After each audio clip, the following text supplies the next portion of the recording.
Dans un mois, le 24 novembre prochain, on sera appelé à nous exprimer sur une initiative, entre autres l'initiative 112 qui vise, rappelons-le, à limiter la rémunération des hauts cadres. Ainsi, au sein d'une même entreprise, le salaire le plus élevé, ne pourra pas être plus de 12 fois supérieur au salaire le plus bas, 1,12. Et le moins que l'on puisse dire, c'est que pour l'heure, rien n'est joué. Notre sondage GFS montre pour l'instant que 44% des Suisses soutiennent cette initiative contre 44% à la rejeter. À ce sujet, nous recevrons dans 8 jours un opposant de cette initiative.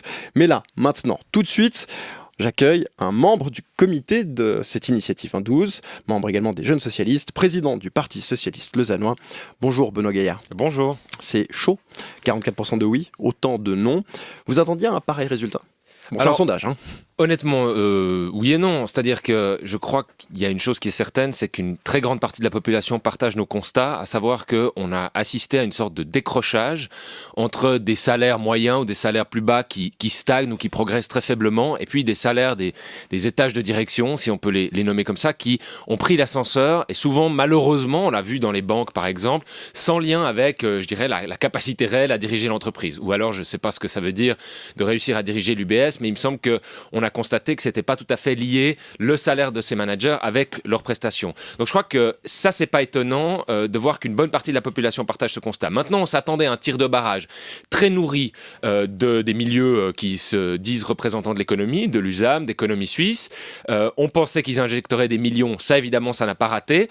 Par contre, ce qu'on constate, et peut-être que là, on a été trop pessimiste, c'est que on a l'impression que la population commence à se fatiguer d'entendre toujours les mêmes arguments, toujours le même chantage. Si vous imposez quelques règles, alors des entreprises partiront. Si vous faites ça, le partenariat social sera mort, votre initiative n'aura aucun effet, etc., etc. Je crois que les gens sont un peu fatigués. Après Moi, Minder... une différence depuis Minder entre les pratiques d'économie suisse qui avaient joué sur l'apport, ce serait un cataclysme. Minder a été accepté. Là, vous citiez l'USAM. L'USAM, il va par une autre façon, en tout cas, d'inciter... Monsieur Schiaou, je vous invite à revoir un petit peu le contenu de la campagne de l'USAM. L'USAM communique sur le fait qu'il communique différemment qu'Économie Suisse. À mon avis, le fond des arguments reste exactement le même. C'est-à-dire, c'est de faire peur, c'est de dire si on vote ça, on met en danger le modèle de prospérité suisse. Si on vote ça, des entreprises partiront, c'est absolument catastrophique. Je crois qu'en réalité, malgré l'habillage qui a un petit peu passé auprès, c'est vrai, de certains analystes, et je m'en étonne, en réalité, les arguments sont toujours les mêmes. Ils sont toujours relativement creux parce qu'on n'arrive toujours pas à nous expliquer pourquoi. Un modèle sur lequel la Suisse s'est construite, avec des écarts de salaire relativement modestes. Ils étaient encore de 1 à 6 dans les années 80, ils étaient de 1 à 12 dans les grandes entreprises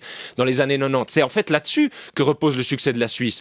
Sur le long terme, on n'arrive pas à nous expliquer pourquoi maintenant il serait délétère, mortel et potentiellement ils viendront jeudi prochain, on les laisse peut-être s'exprimer jeudi prochain et justement venez-vous avec vos arguments. Vous avez l'impression aujourd'hui, Benoît Gaillard, que depuis qu'on parle de cette initiative 112, les Suisses sont encore plus réceptifs à ce type de thématique-là, où il y a aussi peut-être un ras-le-bol de se dire mais laissez les grands patrons, laissez finalement l'économie là où elle est. Mais je ne crois pas que cette initiative parle des grands patrons. J'aimerais de ce point de vue-là un tout petit peu rappeler de quoi il s'agit. Il s'agit au contraire de réaliser une sorte d'accrochage entre les salaires les plus bas et les salaires les plus hauts. Il s'agit de dire on peut être plus responsable, avoir plus de responsabilités, on peut être plus méritant aussi qu'un autre dans une entreprise, on peut avoir plus de formation, on peut tout ça, mais enfin on peut être peut-être 5 fois, 8 fois, 10 fois et même peut-être 12 fois plus méritant ou avoir 12 fois plus de responsabilités ou une formation 12 fois plus importante, 12 fois plus longue, mais enfin pas beaucoup plus parce que la somme de la richesse que crée une entreprise, c'est le fait du travail de l'ensemble des gens qui sont dedans. Donc cette initiative ne vise pas du tout à brider les hauts salaires, elle vise pas non plus uniquement à faire monter les bas salaires, elle vise à dire il doit y avoir un certain accrochage entre les plus bas et les plus hauts, on doit rester dans un cadre commun. Pourquoi il faut cet accrochage ? Il faut cet accrochage parce que, comme je l'ai dit, l'ensemble des salariés d'une entreprise participent ensemble à la création de la richesse que produit précisément cette entreprise. Et il nous semble que lorsqu'une masse importante de salaires part finalement pour rémunérer des gens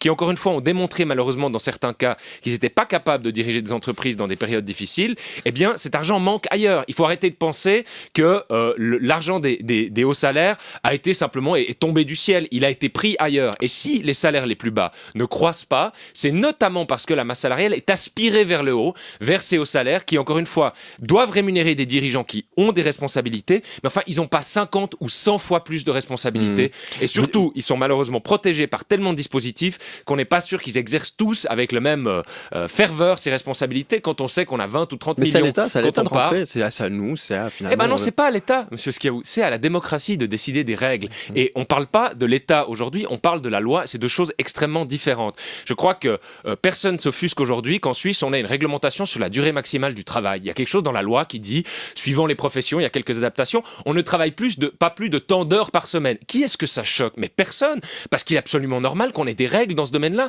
Et bah de même, dans le domaine salarial, c'est normal qu'on ait des règles. Et Benoît Gaillard, vous l'avez dit, certains cas, dans le fond, votre initiative ne touche qu'une minorité dans votre entreprise, grosso modo moins de 1000, c'est ça, ou environ 1000. Est-ce que c'est vraiment le bon remède, un 12, pour des cas qui au final sont très rares?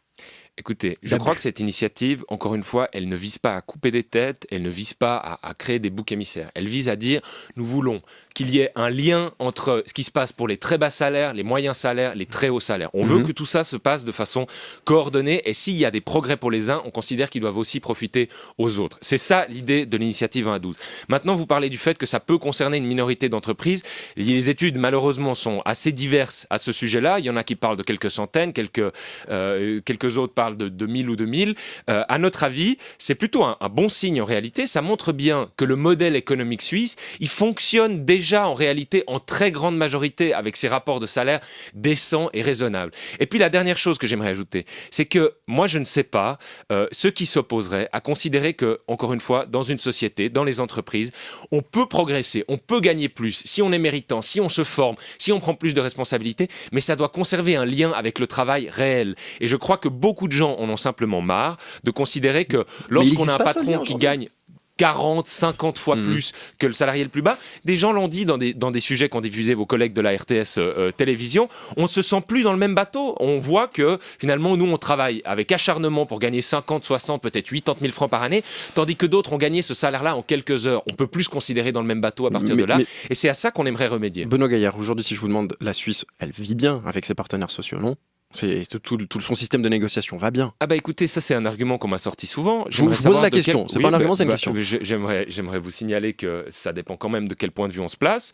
Lorsque plusieurs centaines de milliers de personnes, et c'est un fait sur lequel on a tendance à passer comme si c'était pas si grave, comme si ça faisait partie finalement des apparitions un peu normales dans un système de marché, etc. On a des centaines de milliers de personnes, probablement entre 3 et 400 000, qui travaillent dans ce pays et qui reçoivent avec ça moins de 4 000 francs par mois. Et donc, je crois qu'on est tous d'accord ici pour dire qu'avec moins de 4 000 francs par mois, on vit mal en Suisse. En tout cas, on vit péniblement. Donc le système de négociation en Suisse ne va pas bien. Il me semble qu'on peut se poser la question de remettre en doute ce constat de bon fonctionnement, parce qu'à mon avis, ça dépend encore une fois pour qui on pose la question.